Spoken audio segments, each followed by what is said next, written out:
करेंगे, जहां पर हम दलितों को साथ लेकर चलेंगे, पासमानदा को साथ लेकर चलेंगे, अल्पसंख्यक को साथ लेकर चलेंगे, और दूसरी तरफ अगर बटोगे तो कटोगे के नारे चल रहे हैं। और ये एक के बाद एक तस्वीरें भी आज आप देखते रहेंगे, अलग अलग इलाकों से जो वोट डालने की तस्वीरें हैं वो आती रहेंगी। हम चाहते हैं कि आप अगर उन इलाकों में हैं, और चाहत नहीं है ये आपसे प्रार्थना है, ये आपसे विनम्र अनुरोध है कि अगर आप महाराष्ट्र में हैं, झारखंड की उन सीटों पर जहां पर आज चुनाव होने हैं, या फिर आप उत्तर प्रदेश में मौजूद हैं, तो प्लीज जाइए और अपना कीमती मतदान करके आइए।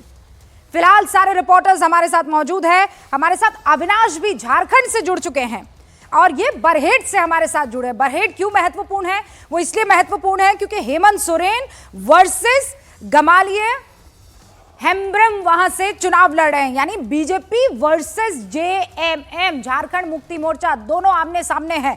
अविनाश बताइए, वहां पर वोटर्स कितने आपको एक्साइटेड या कितने जो हैं इस वक्त उत्सुक दिखाई दे रहे हैं वोट डालने के लिए?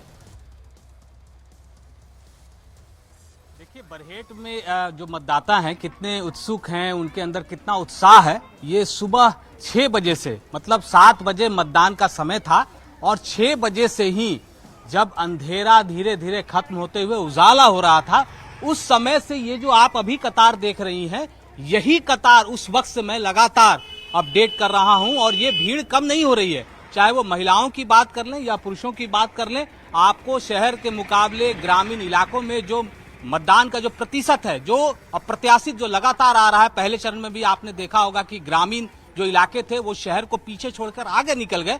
आज भी फिर वही तस्वीर जो बरहेट की है, जो हेमंत सोरेन यहाँ से चुनाव लड़ रहे हैं, यही तस्वीर यहाँ देखने को मिल रही है। और दूसरी और सबसे महत्वपूर्ण बात यह है कि अगर आप बरहेट विधानसभा क्षेत्र को समझे कि यहाँ से हेमंत सोरेन क्यों चुनाव लड़ते हैं, पिछले 3 चुनाव की भी बात कर लें तो लगातार अगर आप देखें पिछले 2 चुनाव में वो जीत चुके हैं इस सीट पर। इस बार वो एक ही सीट से चुनाव लड़ रहे हैं, जबकि पिछले 2 चुनाव की बात करें तो वो दुमका से भी चुनाव लड़ते थे, बरहेट से भी लड़े। पिछले 2019 में वो दोनों जगह से चुनाव जीते, और उसके बाद उन्होंने दुमका सीट छोड़ दी, और उनके जो छोटे भाई हैं वो बसंत सोरेन, वो वहां से उपचुनाव जीते, और इस बार भी वो चुनाव लड़ रहे हैं। यहाँ जो मुद्दे हैं, खासकर ये ट्राइबल एरिया है, ये एसटी सीट है, और इस एसटी सीट पर अगर हम बात कर लें तो यहाँ कुछ ऐसे मुद्दे हैं, चाहे वो ग्रामीण इलाकों में विकास के मुद्दे हों, और एक मुद्दा जो सबसे ज्यादा सरकार की योजना की चर्चा हो रही है, मुख्यमंत्री मैया सम्मान योजना, जो 1000 रुपए महिलाओं के खाते में जा रही है, उसको लेकर जरूर कहीं ना कहीं महिलाओं के अंदर उत्सुकता दिखती है। हालांकि जो बीजेपी है वो गोगो दीदी योजना भी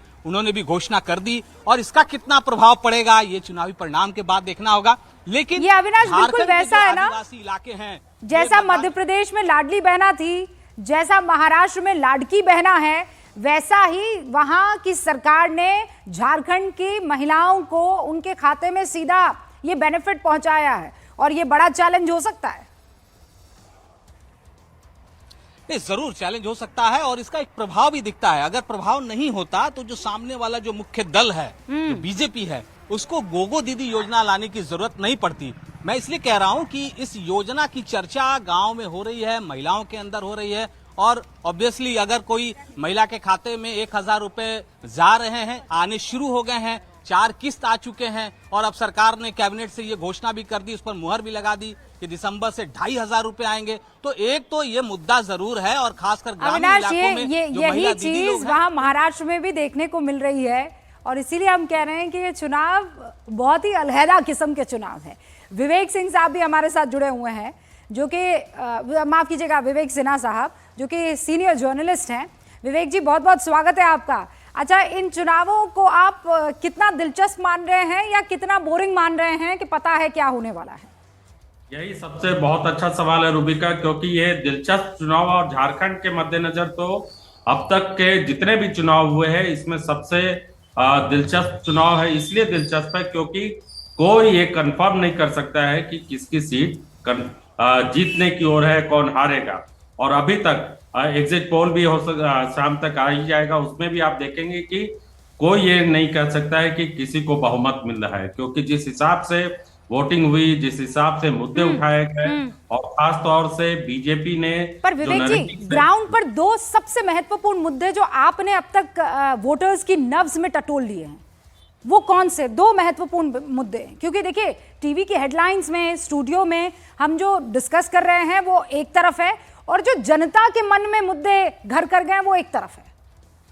देखिए, इसका सीधा सीधा सवाल जवाब देना थोड़ा मुश्किल होगा कि दो मुद्दे, एक तो बेरोजगारी का मुद्दा बहुत बड़ा मुद्दा है, हाँ। और दूसरा मुद्दा मैया सम्मान योजना जो महिलाओं के लिए, और बिजली बिल माफी, ये दो तीन जो सरकार के तरफ से जो शुरू की गई योजना है वो एक बड़ा मुद्दा है। लेकिन जी हाँ सिन्हा साहब, वही है ना, वो माओ को खुश कर लीजिए, बहनों को खुश कर लीजिए तो आपकी आधी मुसीबत खत्म हो जाती है। मतलब मैं राजनीतिक लिहाज से बात कर रही हूँ। हमारे साथ रवि भी जुड़ चुके हैं ठाणे से। अच्छा, कोपरी पंचपखड़ी गजब का मुकाबला यहाँ पर है। एकनाथ शिंदे मैदान में उतरे हैं और उनके गुरु जो थे, उनके भतीजे यानी आनंद दीघे जो कि एकनाथ शिंदे के राजनीतिक गुरु थे, उनके भतीजे उनके सामने मैदान में खड़े हुए। बढ़िया मुकाबला यहां पर देखने को मिलने वाला है। और इस वक्त इस बीच वोटिंग परसेंटेज आ चुका है। पहले बड़ी खबर आपको पहुंचा देती है और उसके बाद आगे बढ़ेंगे। महाराष्ट्र में सुबह 9:30 बजे तक 6.61% वोटिंग हुई है। झारखंड में 12% वोटिंग हुई है, लगभग 13% मान लीजिए, क्योंकि 12.71% है।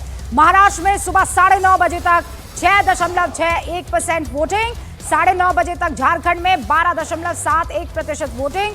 महाराष्ट्र की विधानसभा में 288 सीटें, वहां पर वोट डाले जा रहे हैं, लेकिन बड़ा स्लो दिख रहा है।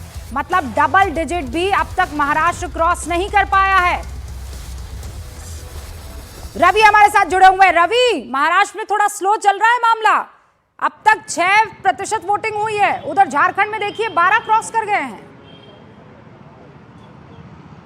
बिल्कुल रूबिका, सही आपने कहा। जो आंकड़े और जो डेटा सामने आ रहे हैं वही ग्राउंड पर भी नज़र आ रहा था, क्योंकि अभी हम सुबह से एक पोलिंग स्टेशन पर थे जहां पर एकनाथ शिंदे अपने परिवार के साथ में वोट देने के लिए पहुंचने वाले हैं। लेकिन इस समय मैं मौजूद हूं एकनाथ शिंदे के घर पर, जो ठाणे में है।